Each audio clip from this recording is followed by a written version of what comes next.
kembali mengulas bagaimana Al-Quran menjadi hikmah bagi kehidupan manusia.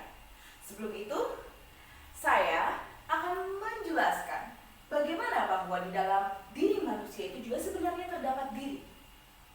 Nah, untuk mengenal diri, kita perlu bantuan dari Allah Subhanahu wa Ta'ala. Maka oleh sebab itu Allah menurunkan Al-Quran yang akhirnya menjadi pedoman hidup bagi manusia. Al-Quran merupakan kalam Allah.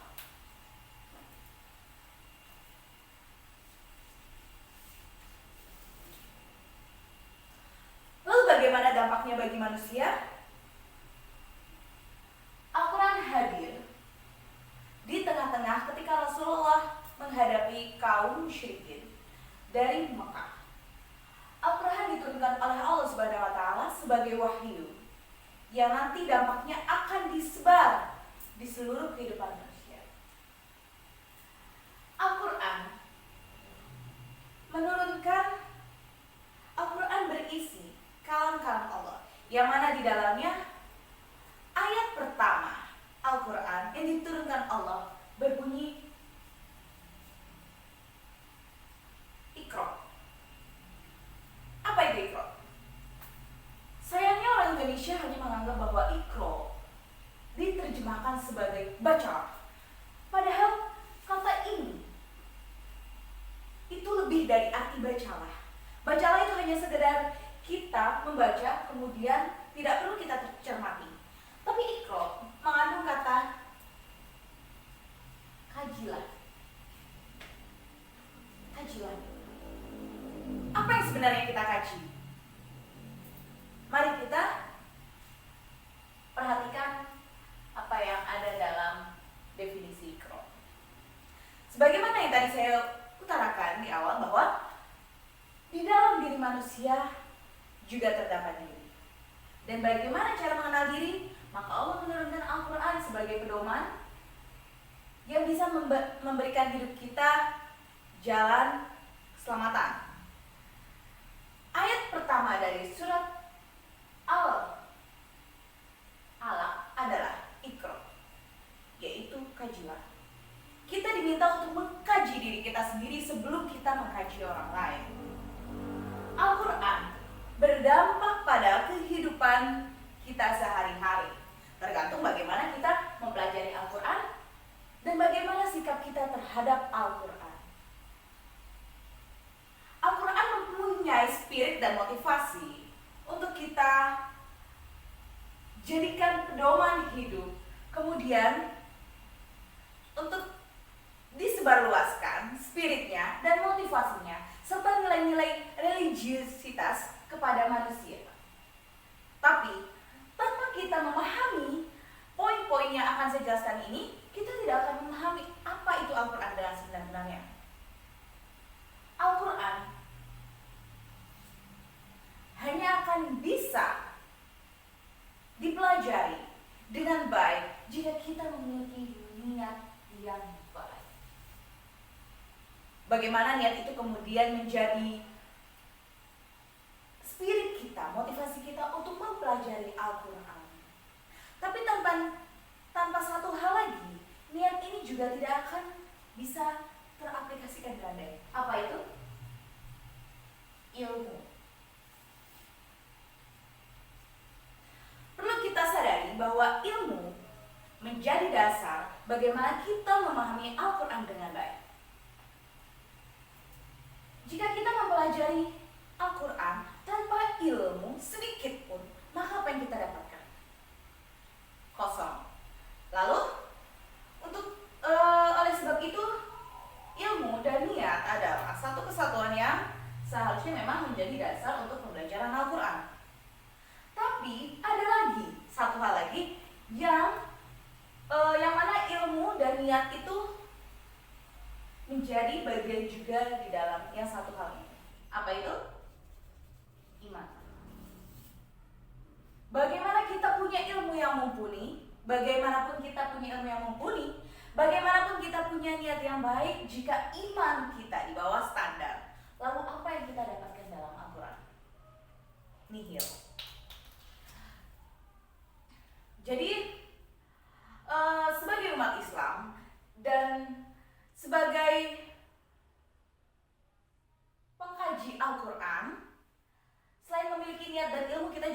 harus punya iman yang akan menopang bagaimana pengetahuan kita nanti terhadap Al-Quran itu bisa berjalan dengan baik dan berdampak pada hal-hal yang positif. Hadirin wa hadirat rahimakumullah, Al-Quran adalah dasar cerminan kita sebagai umat Islam. Al-Quran ini yang tadi akan menjadi pedoman dan menjadi cerminan dari diri di dalam diri. Oleh sebab itu, bagaimana cara kita memperhatikan Al-Quran? Itu juga yang akan berdampak kepada masyarakat sehari-hari. Selain niat, ilmu, dan iman, ada juga beberapa faktor yang nanti akan menunjang pemahaman kita terhadap Al-Quran itu menjadi lebih baik. 2. Apakah kita butuh terhadap Al-Quran? Iya.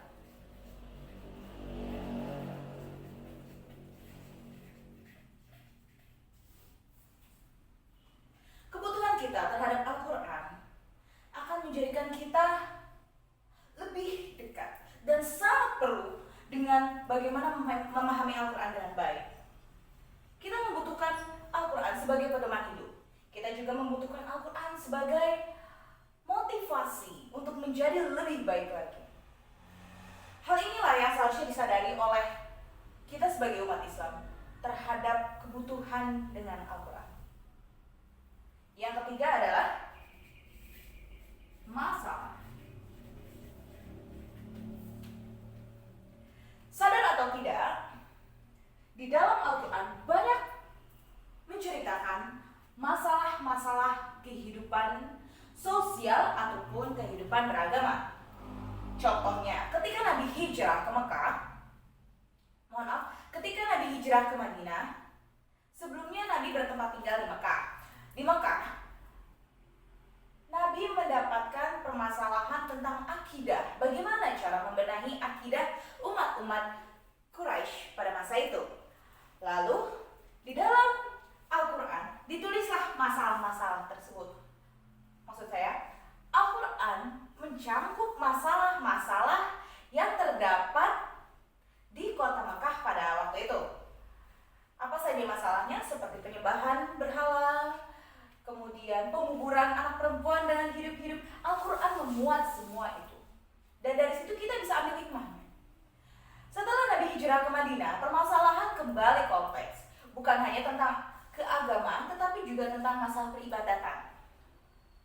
Peribadatan ini kemudian dijelaskan oleh Allah di dalam Al-Quran tentang puasa, sholat, zakat, naik haji, dan bab tentang muamalah. Semuanya ada di dalam Al-Quran. Lalu kita sebagai umat Islam yang memiliki masalah bisa merujuk ke dalam Al-Quran, karena Al-Quran itu adalah solusi dari segala masalah. Selanjutnya, bagaimana sikap kita terhadap Al-Quran? Al-Quran adalah suci, diturunkan kepada Zat yang Maha Suci, diturunkan oleh Zat yang Maha Suci. Al-Quran tidak boleh disentuh jika tidak dalam keadaan suci. Dalam Al-Quran sendiri kan dijelaskan, la yamassuhu illal mutahharun. Jangan menyentuh Al-Quran kecuali orang-orang yang suci. Orang-orang yang suci itu seperti apa? Yaitu orang-orang yang membersihkan lahir dan batinnya. Lahir kita sudah tahu jelas. Bagaimana cara membersihkan lahir? Itu mudah. Dengan cara berwudu. Untuk yang hadas kecil, untuk yang hadas besar bisa dilakukan dengan cara mandi wajib. Tapi bagaimana cara mensucikan batiniah kita? Nah, cara membersihkan batiniah itu bisa dilakukan dengan melakukan hal-hal yang terpuji, melakukan hal-hal yang baik, berzikir, selalu ingat Allah kapanpun dan dimanapun. Saya tulis dulu suci. Maka dampaknya nanti akan muncul ketika kita mempelajari Al-Quran. Selanjutnya, pengetahuan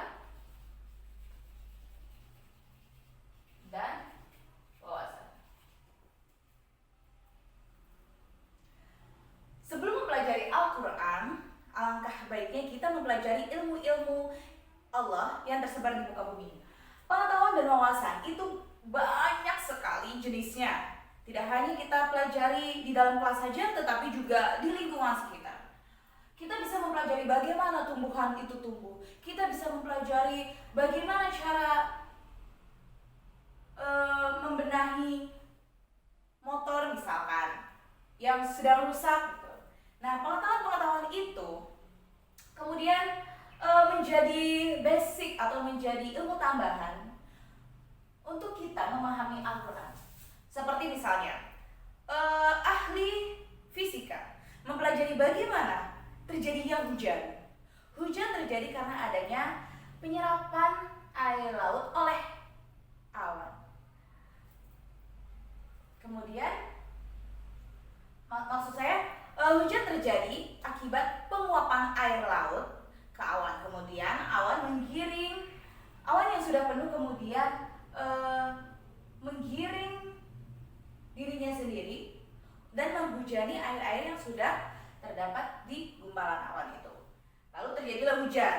Nah, ilmu-ilmu semacam itu perlu kita pelajari sebagai basic dan pengetahuan lebih untuk mempelajari Al-Quran.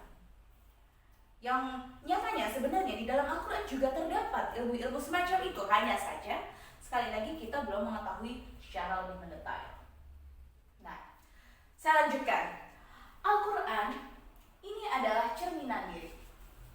Sebagaimana yang saya bilang tadi bahwa diri kita sebenarnya ada satu diri lagi. Nah, diri inilah yang pada akhirnya menjadi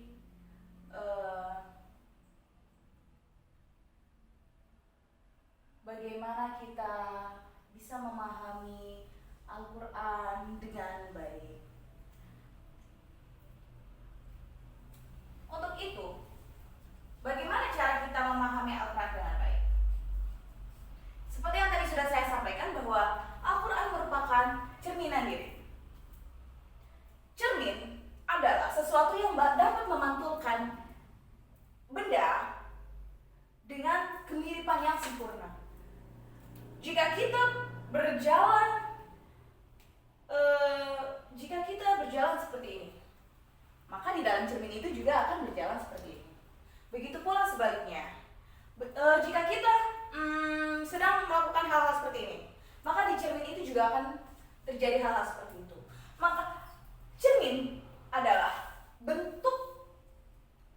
cermin akan memantulkan bentuk yang kita buat dengan bentuk yang serupa.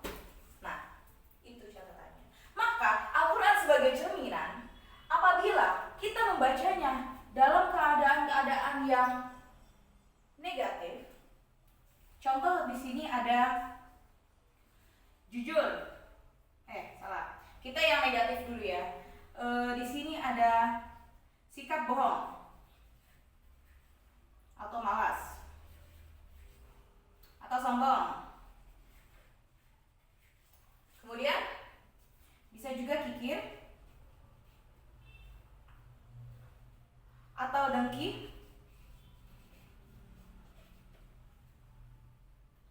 Kemudian suzon dan lain-lain. Ini tidak terbatas ya. Jika kita melakukan hal-hal negatif seperti yang ada di bawah ini, maka ketika orang-orang yang seperti ini mempelajari Al-Quran,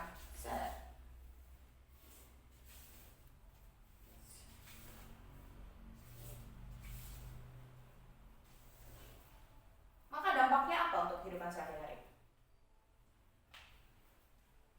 Akhirnya, melalui cerminan Al-Quran, orang-orang yang mempelajari Al-Quran dengan sikap-sikap di bawah ini akan berdampak pada kehidupannya sehari-hari.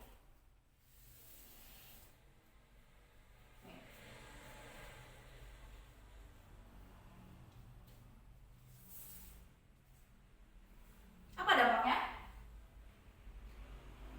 Bisa jadi Al-Quran yang ia baca bukannya menjadi hikmah, tetapi menjadi sumber petaka. Bisa menjadi alat politik. Misal, bisa menjadi alat pembelaan diri.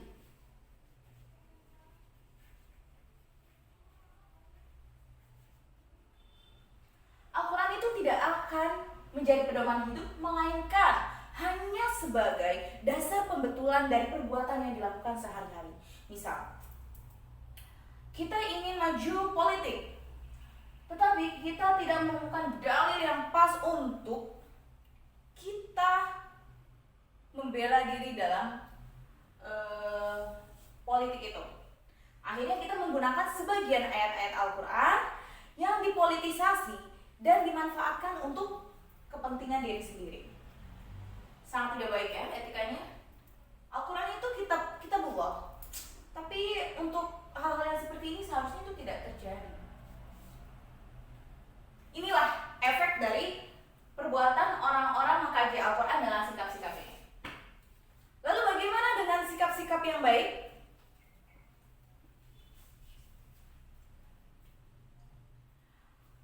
Untuk sikap-sikap yang baik, misal jujur, lalu misal qanaah, lalu pasrah, tawakal ya, tawakal,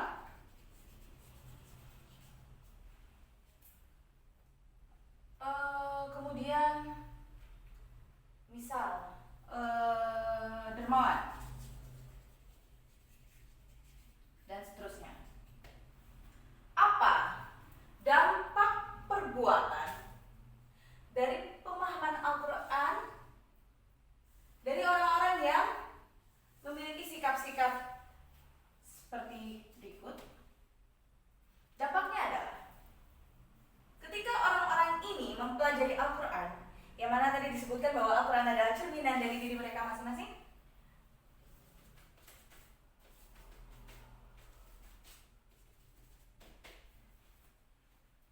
maka dampaknya adalah pemahaman mereka semakin bertambah.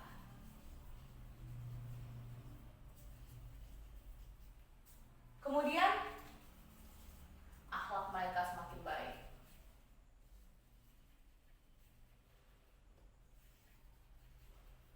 Kemudian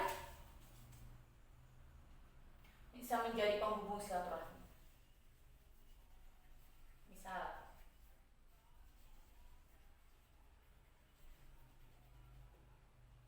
hal-hal seperti inilah yang sebenarnya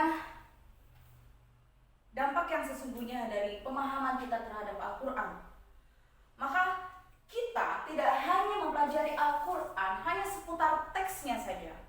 Kita tidak bisa mempelajari Al-Quran dengan membacanya sehari-hari dibolak-balik, tapi kita juga perlu mengaplikasikan Al-Quran dan makna-makna Al-Quran di dalam kehidupan kita sehari-hari agar berdampak juga kepada lingkungan sekitar dan kehidupan kita di masyarakat. Oleh sebab itu, saya mengajak hadirin wal hadirat rahimakumullah untuk tidak hanya mempelajari Al-Quran secara tekstual, tetapi juga mempelajari Al-Quran dengan tafsirnya. Tafsir itu banyak. Ada tafsir tematik misalkan, ada tafsir kata per kata, bisa tafsir asbabun nuzul, tergantung bagaimana kebutuhan kita terhadap Al-Quran. Seperti tadi ya, poin ini. Jika kita sangat membutuhkan dasar kedokteran di dalam Al-Quran, kita bisa pakai tafsir tematik Al-Quran yang temanya adalah tema kedokteran. Itu sudah banyak ditemukan di toko buku misalkan. Teks-teks seperti itu tuh sudah ada. Tapi sekali lagi, seperti yang tadi sudah saya sampaikan, bahwa Al-Quran bukan hanya dipelajari melalui teks, tetapi kita juga harus mengaplikasikan apa yang terkandung dalam Al-Quran di kehidupan sehari-hari. Maka inilah dampaknya. Jika kita melakukan hal seperti ini, atau kita mempelajari Al-Quran dalam keadaan seperti ini, maka jangan heran jika yang timbul adalah seperti ini. Jika kita mempelajari Al-Quran dalam keadaan bohong, sombong, kikir, dengki, sungsun, maka jangan heran jika dampaknya juga ayat Al-Quran yang akan dijadikan sebagai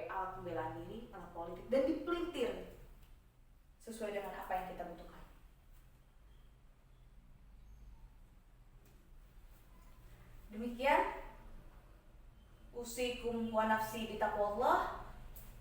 Wassalamualaikum warahmatullahi wabarakatuh.